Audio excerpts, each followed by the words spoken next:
Tripunithura നഗരസഭയെ NDA നയിക്കും. Advocate പി.എൽ. Babu chairman. 21 വോട്ടുകൾ നേടിയാണ് ചെയർപേഴ്സൺ സ്ഥാനത്തേക്ക് പി.എൽ. ബാബുവിന്റെ വിജയം. UDF രണ്ടാം ഘട്ട വോട്ടെടുപ്പിൽ പങ്കെടുത്തില്ല. LDFന്റെ 2 വോട്ട് അസാധുവായി. മിഥുൻ അയ്യപ്പൻ തയ്യാറാക്കിയ റിപ്പോർട്ട് കാണാം.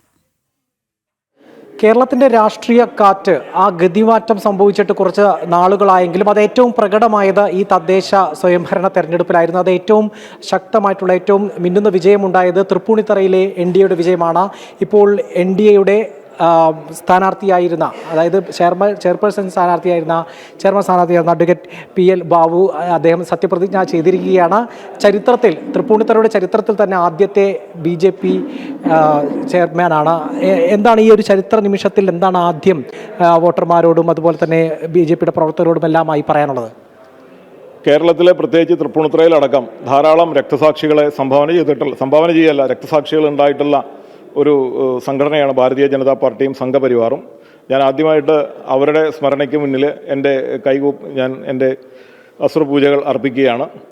CA ഉണ്ണികൃഷ്ണൻ, അതുപോലെ തന്നെ മട്ടാഞ്ചേരിയിൽ അനിൽകുമാർ, കൂടാതെ വാടിക്കൽ രാമകൃഷ്ണൻ, അങ്ങനെ തുടങ്ങി നൂറുകണക്കിന് സ്വയം സേവകരും മറ്റ് പ്രവർത്തകരുമാണ് ഈ സംഘടനയ്ക്ക് വേണ്ടി ജീവൻ കൊടുത്തിട്ടുള്ളത്. അവരുടെ ത്യാഗത്തിന് മുന്നിൽ ഞാൻ എൻ്റെ ആത്മസമർപ്പണം നടത്തുകയാണ്.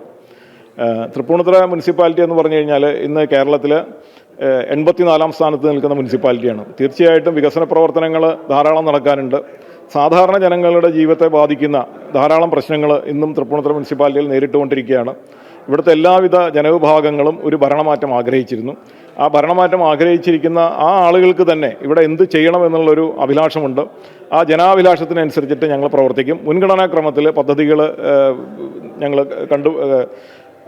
സ്വീകരിച്ച് അതനുസരിച്ചുള്ള മുന്നേറ്റം ഒരു മുൻഗണനാക്രമത്തിലായിരിക്കും പദ്ധതികൾ ഇവിടെ ആവിഷ്കരിക്കുക. അതായിരിക്കും ഞങ്ങൾ മുൻതൂക്കം കൊടുക്കുന്നത്. തൃപ്പൂണിത്തുറ പോലെയുള്ളൊരു പൈതൃക നഗരം, ഒപ്പം തന്നെ കേന്ദ്രത്തിൽ BJP സർക്കാർ, അതുപോലെ NDA സർക്കാർ, അതുപോലെ തന്നെ തൃപ്പൂണിത്തുറയിലും ഇപ്പോൾ ഒരു നഗരസഭയിൽ BJP NDA നേതൃത്വത്തിലേക്ക് എത്തിയിരിക്കുന്നു. ഇതൊരു സാധാരണക്കാരായിട്ടുള്ള ജനങ്ങൾക്ക് നൽകുന്ന പ്രതീക്ഷകൾ വളരെ വലുതാണ്.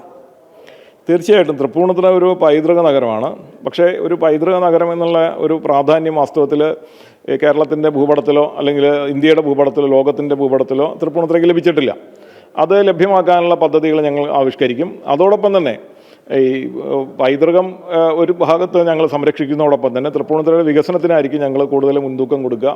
ഇവിടുത്തെ ട്രാഫിക്കിൻ്റെ കാര്യത്തിൽ, വെള്ളക്കെട്ടിൻ്റെ കാര്യത്തിൽ, അതുപോലെ തന്നെ മാലിന്യ നീക്കത്തിൻ്റെ കാര്യത്തിൽ, ജനങ്ങളുടെ വീട് വയ്ക്കുന്ന കാര്യത്തിൽ, പാവപ്പെട്ടവർക്ക് വീട് വെച്ച് കൊടുക്കുന്ന കാര്യത്തിൽ, അതുപോലെ തന്നെ ഇവിടെ അമൃത പദ്ധതി അനുസരിച്ചുള്ള വാട്ടർ കണക്ഷൻ്റെ കാര്യത്തിൽ, ഇതിലെല്ലാം മുൻഗണനാക്രമത്തിൽ ഞങ്ങൾ പദ്ധതികൾ നടപ്പാക്കും.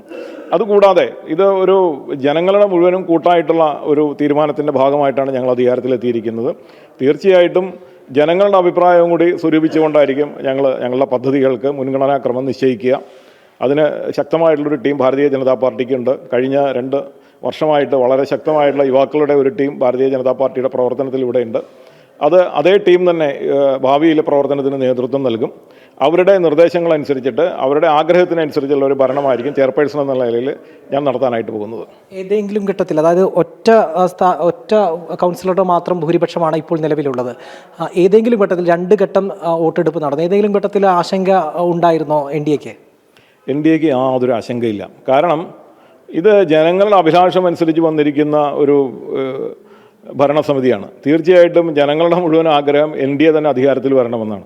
അവരുടെ നൂറുകണക്കിന് ലക്ഷക്കണക്കിന് ആൾക്കാരുടെ പ്രാർത്ഥനയ്ക്ക് ഒരു ഫലമുണ്ടായിരിക്കുകയാണ്. തീർച്ചയായിട്ടും അത് ഞങ്ങൾക്ക് യാതൊരു ആശങ്കയില്ല. പ്രത്യേകിച്ച് എന്നെ സംബന്ധിച്ച് യാതൊരു ആശങ്കയും ഇതിന് ഉണ്ടായിട്ടില്ല.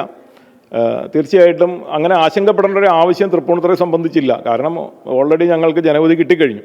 പിന്നെ ചെയർപേഴ്സൺ തെരഞ്ഞെടുപ്പ് എന്ന് പറയുന്നത് അതിൻ്റെ ഒരു തുടർച്ച മാത്രമാണ്, അല്ലാതെ പ്രത്യേകിച്ചൊരു സംഭവം അതിലില്ല.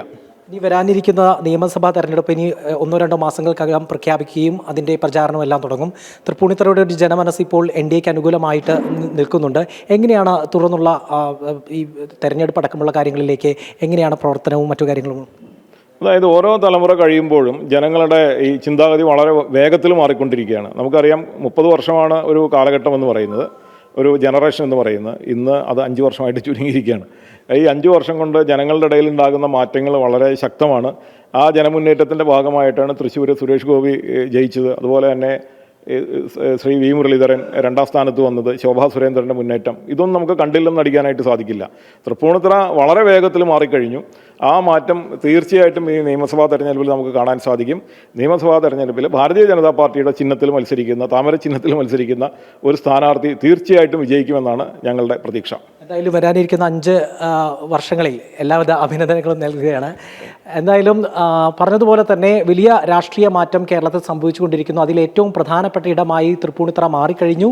ഇന്ന് നടന്ന 2 ഘട്ട വോട്ടെടുപ്പാണ് ചെയർമാൻ സ്ഥാനത്തേക്ക് നടന്നത്. കേവല ഭൂരിപക്ഷം ആവാത്തതിനാൽ ആദ്യഘട്ടത്തിൽ തന്നെ അതാത് കൗൺസിലർമാരുടെ എണ്ണം തന്നെ വോട്ടാക്കി മാറ്റാൻ സാധിച്ചിരുന്നു 3 മുന്നണികൾക്കും. അവസാനമെത്തിയ UDF സ്ഥാനാർത്ഥി മാറ്റിയെ നിർത്തിക്കൊണ്ടുള്ള 2ാം ഘട്ട വോട്ടെടുപ്പിൽ പക്ഷേ LDFിൻ്റെ 2 വോട്ടുകൾ നഷ്ടമായി എന്നുള്ളതാണ്. അത് അസാധുവായി മാറി.